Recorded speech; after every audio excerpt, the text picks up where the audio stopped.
மொத்தமா 6 point. Coimbatore metro பிளானையும் பாஜக ஆள்ற மாநிலங்களில் போடப்பட்ட மெட்ரோ பிளானையும் கம்பேர் பண்ண போறோம். கோயம்புத்தூர் மெட்ரோ ரிப்போர்ட் பத்தின பொய்யான கதைகளை பர்ஸ்ட் பண்ண போறோம். வணக்கம், இது யூ-டர்ன். நான் விவேகானந்தன். முதல் பாயிண்ட், கோயம்புத்தூர் மெட்ரோ பிளானை ரிஜெக்ட் பண்றதுக்கு சொல்லப்பட்ட காரணங்கள்ல முக்கியமான பாயிண்ட் அப்படிங்கிறது மக்கள் தொகை அப்படிங்கிறது. அதாவது மெட்ரோ பாலிசியின் படி 20 லட்சத்துக்கு அதிகமாக எங்கே மக்கள் தொகை இருக்குதோ அந்த சிட்டிஸுக்கு மட்டும்தான் மெட்ரோ ரயிலுக்கு பர்மிஷன் கொடுப்போம் அப்படின்னு சொல்கிறாங்க. அப்போ கோயம்புத்தூரை பொறுத்த வரைக்கும் என்ன சொல்லியிருக்கிறாங்கன்னா, 2011 பாப்புலேஷன் அடிப்படையில் கோயம்புத்தூர் சிட்டி ஏரியாவுக்குள்ள 15.84 லட்சம் பாப்புலேஷனே இருப்பதாக தமிழ்நாடு அரசு கொடுத்த டீட்டெயில்டு ப்ராஜெக்ட் ரிப்போர்ட்டில் இருக்குது. அதன் அடிப்படையில் இந்த திட்டம் திருப்பி அனுப்பப்படுகிறது அப்படின்னு சொல்கிறாங்க. அதனால் பாஜகவினர்லாம் என்ன சொல்கிறாங்கன்னா, தப்பு தமிழ்நாடு அரசு தயாரித்த ரிப்போர்ட்டில் தானே தவிர ஒன்றிய அரசு மேலே கிடையாது அப்படின்னு சொல்கிறாங்க. தமிழ்நாடு அரசு கொடுத்த ரிப்போர்ட்டில் என்ன இருந்தது அப்படின்னு பார்க்கறதுக்கு முன்னாடி, பாட்னாவில், பீகார் மாநிலம் பாட்னாவில் மெட்ரோ ப்ராஜெக்ட்டுக்கு ஒப்புதல் கொடுக்கப்பட்டுச்சு. அப்போது அவங்க சப்மிட் பண்ண அந்த ரிப்போர்ட் இருக்கு இல்லைங்களா, ப்ராஜெக்ட் ரிப்போர்ட்டு, அதில் பாப்புலேஷன் எவ்வளோ கொடுத்துருக்குறாங்க அப்படிங்கிறத பார்ப்போமா.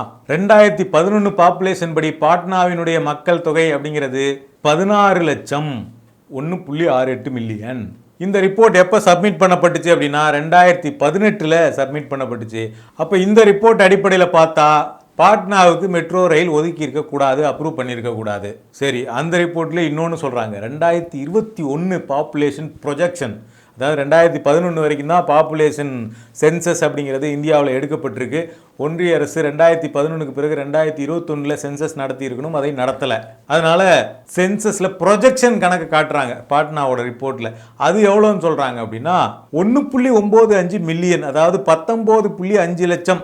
இதுவும் 20 லட்சத்தை விட குறைவு தான். அப்போ பாட்னாவுக்கு 2021 மக்கள் தொகை அடிப்படையில் பார்த்தாலுமே பர்மிஷன் கொடுத்துருக்க கூடாது, அப்ரூவல் கொடுத்துருக்க கூடாது. கோயம்புத்தூரை நிராகரித்தது சரின்னா பாட்னாவுக்கு அனுமதி கொடுத்துருக்க கூடாது.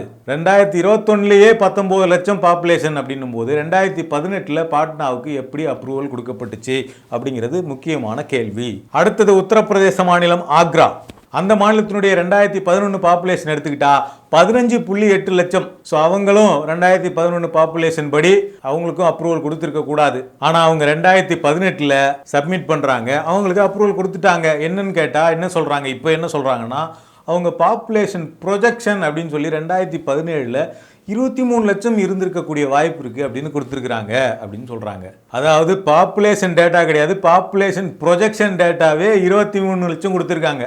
ஆனால் தமிழ்நாடு அரசு சப்மிட் பண்ணியிருக்கக்கூடிய ரிப்போர்ட் இருக்கு இல்லைங்களா, அதில் கோயம்புத்தூருக்கு என்ன கொடுத்துருக்குறாங்க அப்படின்னா 2011 22 லட்சம் கொடுத்துருக்குறாங்க. அப்புறம் எப்படிப்பா ரிஜெக்ட் பண்ணாங்க அப்படின்னா, அந்த 22 லட்சத்தை கோயம்புத்தூர் சிட்டி லிமிட்டுக்குள்ளே இருக்கக்கூடிய பாப்புலேஷன், கோயம்புத்தூர் சிட்டியை சார்ந்து இருக்கக்கூடிய அந்த புறநகர் பாப்புலேஷன் அப்படின்னு ரெண்டாக பிரித்து 15.8 லட்சம் இன்னர் சிட்டிக்குள்ளே இருக்கிறது, கோயம்புத்தூர் சிட்டி முனிசிபல் கார்பரேஷன் அதுக்குள்ளே இருக்கிறது 15.8 லட்சம் அப்படின்னும், இன்னொரு 7.7 லட்சம் அப்படிங்கிறது லோக்கல் பிளானிங் ஏரியான்னு சொல்லி கோயம்புத்தூரை சுற்றி இருக்கக்கூடிய புறநகர் பகுதி அப்படின்னு இன்னொரு 7.7 லட்சத்தையும் கொடுத்துருக்குறாங்க. அப்போ அவங்க சிட்டிக்குள்ளே இருக்கக்கூடிய பாப்புலேஷன் மட்டுமே கால்குலேட் பண்ணி 15.8 லட்சம் தான் இருக்குது, இதுக்கு கொடுக்க முடியாது அப்படின்னு சொல்லியிருக்கிறாங்க. அப்படி பார்த்தா ஆக்ராவில் 23 லட்சம் ப்ரொஜெக்ஷன் சொன்னாங்க இல்லைங்களா, அவங்க கொடுத்துருக்கக்கூடிய இந்த 23 லட்சம் அப்படிங்கிறதும் ஆக்ரா முனிசிபல் கார்பரேஷனுடைய பாப்புலேஷன் மட்டும் கிடையாது, அதை சுற்றி இருக்கக்கூடிய புறநகர் பகுதியை சேர்ந்த பாப்புலேஷனை சேர்த்து தான் கொடுத்துருக்குறாங்க. அப்போ ஆக்ரா முனிசிபல் கார்பரேஷன் பாப்புலேஷன் மட்டும் எடுத்து பார்த்தோம்னா கண்டிப்பாக 20 லட்சத்துக்கும் குறைவாகத்தான் இருக்கும். அப்போ ஆக்ராவுக்கும் மெட்ரோ ரயில் கொடுத்துருக்க கூடாது, ரிப்போர்ட் படி தான் கொடுக்கப்பட்டது அப்படின்னா ஆக்ராவுக்கு கொடுத்தது தவறு. ரெண்டாவது பாயிண்ட், மெட்ரோ ரயிலில் பயணிக்கும் பயணிகள் ரைடர்ஷிப்பினுடைய எண்ணிக்கை அதிகமாக கணக்கு காட்டியிருக்கிறாங்க. இவ்வளோ பேர் பயணிப்பாங்க மெட்ரோ கட்டினா அப்படின்னு சொல்லிட்டு ரொம்ப அதிகமான கணக்கு காட்டியிருப்பாங்க அப்படிங்கிறது ரெண்டாவது விஷயம். அதன்படி என்ன சொல்கிறாங்கன்னா, கோயம்புத்தூர் மெட்ரோவில் அதை கம்ப்ளீட் பண்ணாக்கா ஒரு நாளைக்கு 5.9 லட்சம் ரைடர்ஷிப் இருக்கும் அப்படின்னு கணக்கு காட்டியிருக்கிறாங்க. ஆனால் சென்னை மெட்ரோலையே, கோயம்புத்தூரை விட பெரிய சென்னை மெட்ரோலையே ஒரு நாளைக்கு 4 லட்சம் ரைடர்ஷிப் தான் இருக்குது.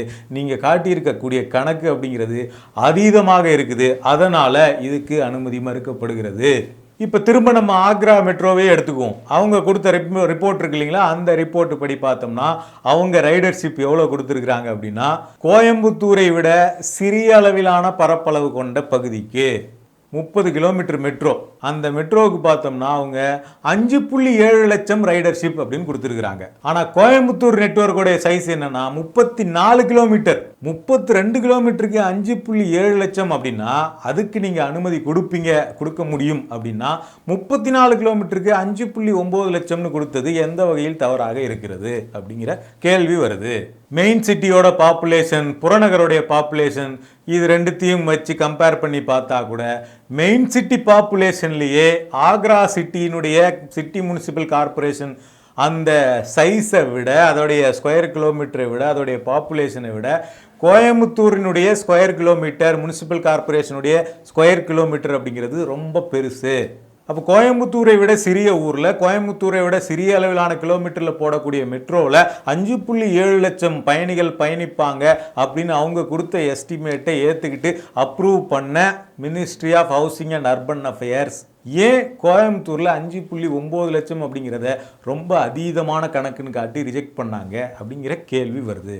மூணாவது பாயிண்ட், மெட்ரோ போடக்கூடிய அந்த வழிகள், சாலையினுடைய வழிகள் அதெல்லாம் பார்த்தோம்னா ரொம்ப குறுகலான ரோடாக இருக்குது. இதுதான் கோயம்புத்தூரை மையப்படுத்தி வைக்கக்கூடிய விஷயம். அதாவது தமிழ்நாடு கவர்மெண்ட் சப்மிட் பண்ண அந்த டிபிஆர் ரிப்போர்ட்டில் பார்த்தோம்னா 79% ரோடு அப்படிங்கிறது பார்த்தோம்னா வழிப்பாதை அப்படிங்கிறது 20 மீட்டருக்கும் குறைவான டிஸ்டன்ஸ் அகலத்தில் இருக்குது. அதுலேயும் சில வழிகள் பார்த்தோம்னா 15 மீட்டருக்கும் கம்மியான அகலத்தில் இருக்குது. இது ரொம்ப குறைவான ஒரு அகலம். அதுலேயும் குறிப்பாக ஒரு ஸ்டேஷன் கட்டணும் அப்படின்னா அந்த இடத்துல 22 மீட்டர் அகலம் தேவைப்படும். அப்போ 22 மீட்டர் தேவைன்னா நிறைய டெமாலிஷன் பண்ண வேண்டியிருக்கும். சுற்றியில் இருக்கக்கூடிய இடங்களில் நிறைய கட்டடங்களை இடிக்க வேண்டியிருக்கும். இதனால அந்த ப்ராஜெக்ட்டுக்கு காஸ்ட் நிறையா செலவாகும். இது அந்த ப்ராஜெக்டை காஸ்ட்லியாக மாற்றிடும். ரோடு சின்னதாக இருக்குது அப்படிங்கிறது இதை நிராகரிப்பதற்கான இன்னொரு முக்கியமான காரணமாக சொல்லப்பட்டிருக்கு. இப்போ அதே ஆக்ரா நகரத்தினுடைய பாதைகள், இந்த பாதையை எடுத்து பார்த்தோம்னா அவங்க சப்மிட் பண்ண ரிப்போர்ட்டில் என்ன கொடுத்துருக்குறாங்க அப்படின்னா 63% ரோடு அப்படிங்கிறது 20%க்கும் குறைவான அகலத்தில் இருக்குது அப்படின்னு ஆக்ராவினுடைய டிபிஆர்லையும் கொடுத்துருக்குறாங்க. கோயம்புத்தூரில் 79% சொல்கிறாங்க, ஆக்ராவில் 63% 20 மீட்டருக்குள்ளே தான் இருக்குது. அதுலேயும் குறிப்பாக அந்த 63ல் 50%க்கும் அதிகமாக பார்த்தோம்னா 15 மீட்டரை விட கம்மியான டிஸ்டன்ஸ் அகலத்தில் இருக்குது. அப்போ ஆக்ராவில் 15 மீட்டருக்கும் குறைவான சாலைகளை கொண்ட 55% வழியை ஏற்றுக்கொண்டு எந்த வகையில் நீங்கள் கோயம்புத்தூரை நிராகரித்தது சரி அப்படிங்கிற கேள்வி வருது. நாலாவது பாயிண்ட், இந்த கோயம்புத்தூர் மெட்ரோவை பார்த்தோம்னா நீங்கள் 3 வருஷத்தில் இந்த ப்ராஜெக்டை கம்ப்ளீட் பண்ணுறோம் அப்படின்னு போட்டிருக்கீங்க. அது ப்ராக்டிக்கலாக முடியாது அப்படின்னு சொல்லியிருக்கிறாங்க. திருப்பி நம்ம அதே ஆக்ரா மெட்ரோவுக்கு வருவோம். அந்த ஆக்ரா மெட்ரோ எப்போ ஸ்டார்ட் பண்ணப்பட்டுச்சு கன்ஸ்ட்ரக்ஷன் அப்படின்னா டிசம்பர் 2020 ஸ்டார்ட் பண்ணப்பட்டுச்சு. மோடி தான் ஸ்டார்ட் பண்ணி வச்சாரு அந்த கன்ஸ்ட்ரக்ஷனை. அந்த ப்ராஜெக்ட் எப்போ கம்ப்ளீட் ஆச்சுன்னு பார்த்தா ஜூலை 2023 ட்ரையல் ரன் அப்படிங்கிறது ஆக்ராவில் பண்ணிட்டாங்க. மெட்ரோவை கட்டி முடிச்சு 2020 டிசம்பரில் ஆரம்பித்து 2023 ஜூலையில் ட்ரையல் ரன் அப்படிங்கிறது பண்ணப்பட்டுடுச்சு. ஏறக்குறைய கோயம்புத்தூரோடு ஒப்பிடக்கூடிய அளவுக்கு, கோயம்புத்தூர் 34 கிலோமீட்டர்னா இது 30 கிலோமீட்டர் மெட்ரோ. இதை டிசம்பர் 2020 ஆரம்பித்து ஜூலை 2023 3 வருஷத்துக்குள்ளே முடிக்கும்போது கோயம்புத்தூரை ஏன் முடிக்க முடியாது? ஒருவேளை முடிக்க முடியாது அப்படின்னா அதில் விளக்கம் கேட்டிருந்தா கூட பரவாயில்ல. ஆனால் அந்த ப்ராஜெக்ட் ரிப்போர்ட் அப்படிங்கிறது திருப்பி அனுப்பப்பட்டிருக்கு மொத்தமாக. இதில் சில கிளாரிஃபிகேஷன் தான் கேட்டிருக்காங்களே தவிர நிராகரிக்கலை அப்படின்னு ஒரு உருட்டை எஸ்ஜி சூர்யா மாதிரி பாஜகவினுடைய தலைவர்கள்லாம் உருட்டிக்கிட்டு இருக்காங்க. ஆனால் அவங்க கொடுத்த Ministry of housing and Urban Affairs கொடுத்த அந்த லெட்டரில் எந்த இடத்துலையுமே இதுக்கு பதில் சொல்லுங்க அப்படின்னு விளக்கம் கேட்கவே கிடையாது. எல்லா இடத்துலையும் என்ன காரணத்துக்காக இந்த ப்ராஜெக்ட் திருப்பி அனுப்பப்படுது அப்படிங்கிறதுக்கு காரணங்களை குறிப்பிட்டதோட இந்த மெட்ரோ ப்ராஜெக்டே கோயம்புத்தூர், மதுரை மாதிரியான சிட்டிகளுக்கு பொருத்தம் இல்லாத ப்ராஜெக்ட் அப்படின்னு சொல்லிட்டு அதுக்கு பதிலாக நீங்கள் பிஆர்டிஎஸ்ன்னு சொல்லக்கூடிய பஸ் ரேபிட் டிரான்சிட் சிஸ்டத்தை நீங்கள் எடுத்துக்கங்க அப்படின்னு சொல்லிட்டு மெட்ரோவுக்கு மாற்றாக ஒரு ப்ராஜெக்டை ப்ரப்போஸ் பண்ணி அவங்க இந்த ப்ராஜெக்டை திருப்பி அனுப்பியிருக்கிறார்கள். இது கிளியர் கட் ரிஜெக்ஷன் அப்படின்னு தான் நம்ம பார்க்க முடியும். அஞ்சாவது பாயிண்ட், அதாவது ரோடு வழியா வாகனங்கள் போறதுக்கு ஒரு பேசஞ்சர் போய் சேர்றதுக்கு எவ்வளோ நேரம் ஆகும் அப்படின்னு ஆவரேஜ் ஸ்பீடு 30 கிலோமீட்டர் ஸ்பீடில் ரோடு வழியாக போனால் போகலாம் கோயம்புத்தூரில் அப்படின்னு கொடுத்துருக்குறாங்க. ஆனால் மெட்ரோவினுடைய வேகம் அப்படிங்கிறது 34 கிலோமீட்டர் அப்படின்னு கொடுத்துருக்குறாங்க. இந்த ரெண்டு வேகமும் ஓரளவுக்கு சமமாக தான் இருக்குது. பெரிய அளவில் டிஃப்ரென்ஸ் இல்லை. ஒரு 2-3 நிமிஷத்து தான் அதிகபட்சம் ஒரு பேசஞ்சர் மெட்ரோவில் போகிறது மூலமாக சேமிக்க முடியும். அதனால் மெட்ரோ தேவையில்லை அப்படின்னு சொல்லியிருக்கிறாங்க. அதனால் உடனே பாஜகவை சேர்ந்தவங்களாம் பார்த்தோம்னா தமிழ்நாடு அரசு தப்பாக ரிப்போர்ட் கொடுத்துட்டாங்க, அதனால தான் இப்படி சொல்லியிருக்கிறாங்க, தப்பாக ரிப்போர்ட் கொடுத்துட்டாங்கன்னு சொல்லிட்டு பிஜேபி தமிழ்நாட்டு பேஜில் ஒரு மீம் ஏஐ வீடியோ ஒன்று போட்டிருக்கிறாங்க. ஆட்டோ ஒன்று வர மாதிரி, மெட்ரோ ரயில் வர மாதிரி போட்டு இதுவும் 30 நிமிஷம் இதுவும் 30 நிமிஷம் இதுதான் இவங்க கொடுத்த பிளான் அப்படின்னு ஒரு ட்ரால் பண்ணி ஒரு வீடியோவை போட்டிருக்கிறாங்க. தமிழ்நாட்டுக்கான கோயம்புத்தூருக்கான மெட்ரோ ரயில் ப்ராஜெக்ட் நிராகரிக்கப்பட்டிருக்கு. ஆனால் இவங்க அதை ட்ரால் பண்ணிகிட்டு இருக்காங்க.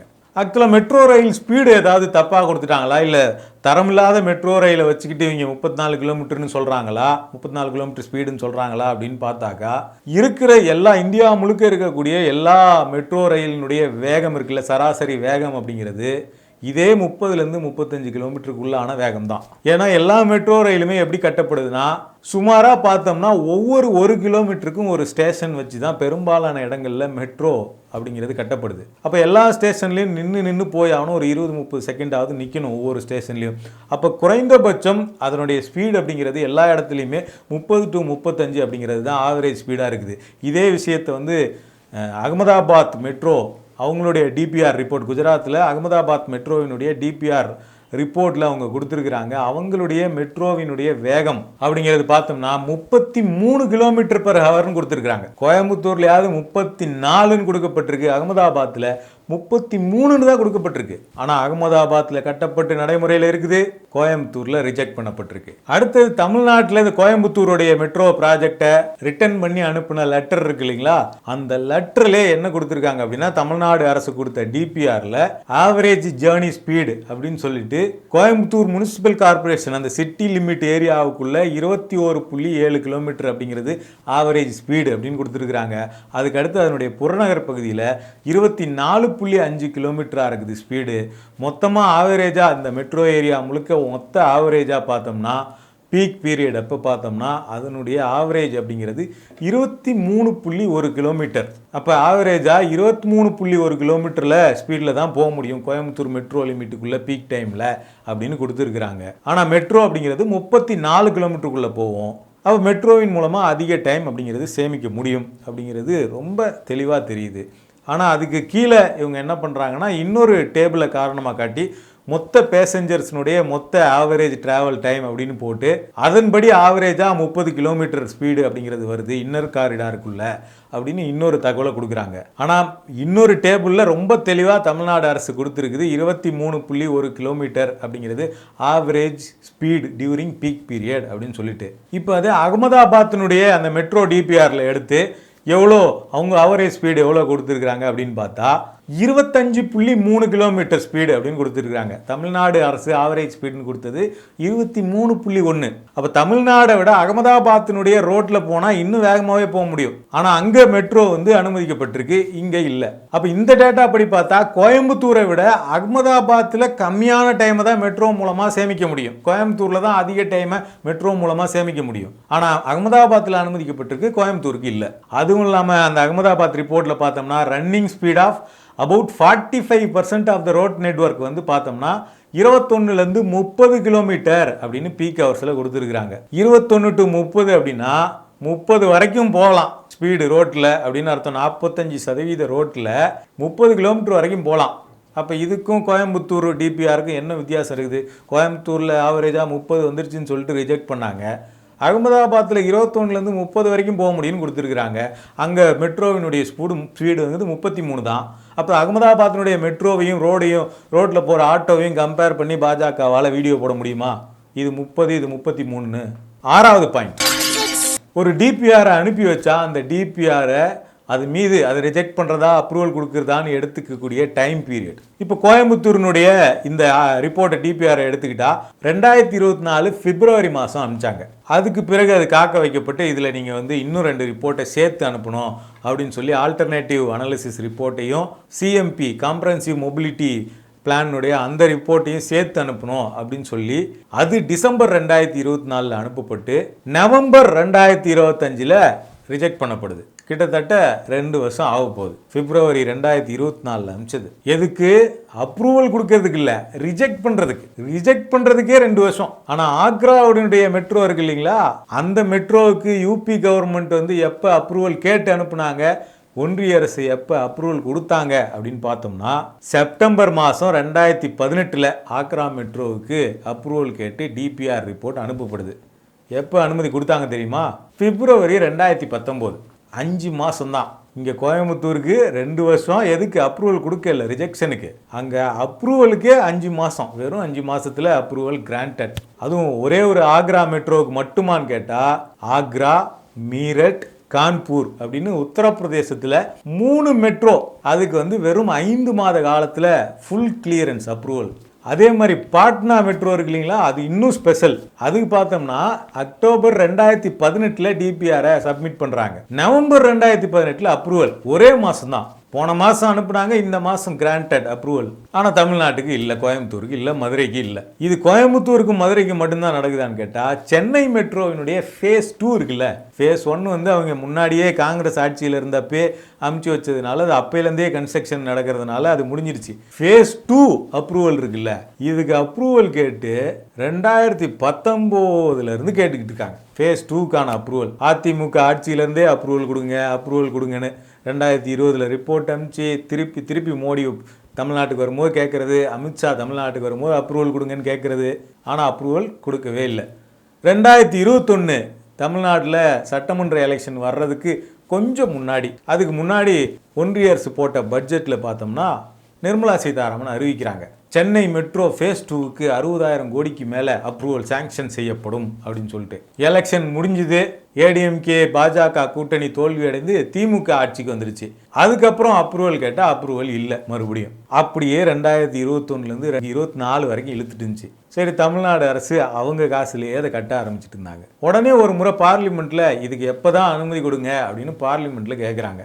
அதுக்கு கொடுத்த ரிப்ளை என்ன தெரியுங்களா? Ministry of housing and urban அஃபேர்ஸில் இது வந்து சென்னை மெட்ரோ ஃபேஸ் 2 அப்படிங்கிறது ஸ்டேட் செக்டார் ப்ராஜெக்ட். அது அவங்க ஸ்டேட் அவங்களே கட்டிக்கிறாங்க. இதுக்கு எதுக்கு நாங்கள் வந்து அப்ரூவல் கொடுக்கணும்? இதுக்கு நாங்களாம் பணம் தர போகிறதில்ல, நாங்களாம் எதுவும் இல்லை, இது அவங்களோட ப்ராஜெக்ட்டு அப்படின்னு சொல்லிட்டு 2024 பதில் கொடுக்குறாங்க. 4 வருஷம் கழிச்சு. இது வந்து சென்ட்ரல் ப்ராஜெக்டே கிடையாது, சென்ட்ரல் ஸ்டேட்டும் பண்ணுற ப்ராஜெக்டே கிடையாது, சேர்ந்து பண்ணுற ப்ராஜெக்டே கிடையாது, இது ஸ்டேட்டு ப்ராஜெக்ட்டு, முழு செலவையும் ஸ்டேட்டு தான் வச்சுக்கணும் அப்படின்னு. அதுக்கு பிறகு பல அழுத்தங்கள் கொடுத்து பல விவாதங்களுக்கு பிறகு 2024 ரொம்ப பின்னாடி தான் பார்த்தோம்னா இதுக்கு வந்து அப்ரூவல் கொடுக்குறோம் அப்படின்னு அறிவிச்சாங்க. கிட்டத்தட்ட 4 வருஷத்துக்கு மேலே அப்படியே பெண்டிங்கில் கிடந்தது. ஆனால் ஆக்ராவிலையும், கான்பூர்லேயும், மீரட்லேயும், பாட்னாவிலையும் எவ்வளோ ஸ்பீடாக அப்ரூவல் கொடுத்தாங்கன்னு பார்த்தீங்கல்ல. ஸோ இந்த முரண்பாடு இருக்குல்ல, மற்ற இடங்களில் பாஜகவோ பாஜகவின் கூட்டணி கட்சிகளோ இந்த மாதிரி ஆளும் இடங்களில் மெட்ரோ ப்ராஜெக்ட்டுக்கு அனுமதி கொடுக்கறதுல இருக்கக்கூடிய வேகம் தமிழ்நாட்டில் ஏன் இவ்வளவு தடை? இன்னும் சொல்ல போனால் உத்தரப்பிரதேசத்தை காட்டிலும், பீகாரை காட்டிலும், மத்திய பிரதேசத்தை காட்டிலும், ஆந்திராவை காட்டிலும் அதிக ஜிடிபி தமிழ்நாட்டில் தான், அதிக பொருளாதார வளர்ச்சி இருக்குது, அதிக வரியை தமிழ்நாடு தான் கொடுக்குது. ஆனால் அந்த மாநிலங்களுக்கெல்லாம் அதிகமாக மெட்ரோ ப்ராஜெக்டை ஒதுக்கிட்டு வளர்ச்சியை அதிகப்படுத்துறதுல முக்கியமான காரணியாக இருக்கக்கூடிய மெட்ரோ ப்ராஜெக்டை, அதுவும் தென்னிந்தியாவின் மான்செஸ்டர்னு உற்பத்தியில் முக்கியமான இடமா இருக்கக்கூடிய கோயம்புத்தூருக்கு கொடுக்க மாட்டோம்னு ப்ராஜெக்டை ரிட்டர்ன் பண்ணி அனுப்புறது அப்படிங்கிறது பாரபட்சம் தமிழ்நாட்டுக்கு காட்டப்படுது அப்படிங்கிற அந்த கேள்வியை எழுப்பத்தானே செய்யும். உத்தரப்பிரதேசத்துலேயுமே கூட இந்த ஆக்ரா மெட்ரோவுக்கான டிபிஆர் ஒரு முறை ரிஜெக்ட் பண்ணப்பட்டிருக்கு. அது எப்போ தெரியுங்களா?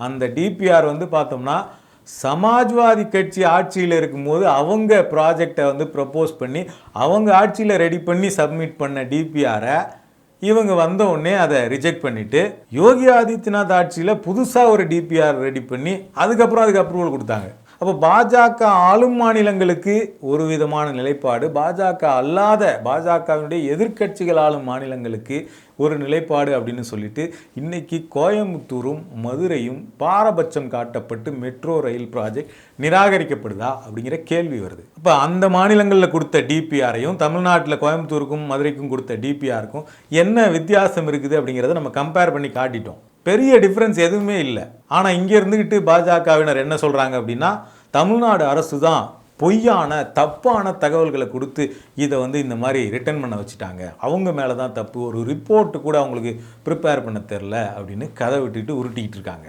உண்மையில் ஆக்ரா மெட்ரோவிற்கும் தமிழ்நாட்டினுடைய கோயம்புத்தூர் மெட்ரோவுக்கும் சப்மிட் பண்ணப்பட்ட டிபிஆரில் பெரிதாக எந்த டிஃப்ரென்ஸும் இல்லை. ஆனால் இது அப்ரூவல் கொடுக்கப்பட்டிருக்கு, இது நிராகரிக்கப்பட்டிருக்கு. பொதுவாகவே பாஜகவினர் பார்த்தோம்னா தமிழ்நாடு சேர்ந்த விவகாரங்கள்லாம் பார்த்தோம்னா 2 விதமான ஸ்ட்ராட்டஜியை வந்து பயன்படுத்துகிறாங்க. இப்போ தமிழ்நாடு அரசுலேருந்து ஏதாவது ஒரு ஒப்பந்தம் இங்கே துறைமுகம் சார்ந்து இல்லை கப்பல் கட்டும் கம்பெனிகள் சார்ந்து ஏதோ ஒரு ஒப்பந்தம், ஒரு பப்ளிக் செக்டார் யூனிட் கம்பெனி கூட ஒரு ஒப்பந்தம் போடப்பட்டுச்சு அப்படின்னா உடனே அது ஒன்றிய அரசை சேர்ந்த ஒரு நிறுவனத்தோடு தான் தமிழ்நாடு அரசு ஒப்பந்தம் போட்டிருக்கு. இது வந்து பிரதமர் மோடி கொடுத்த திட்டம், இது நாங்கள் கொடுத்த திட்டம் தமிழ்நாட்டுக்கு அப்படின்னு நாங்கள் அப்படின்னு கிளைம் பண்ணுறது.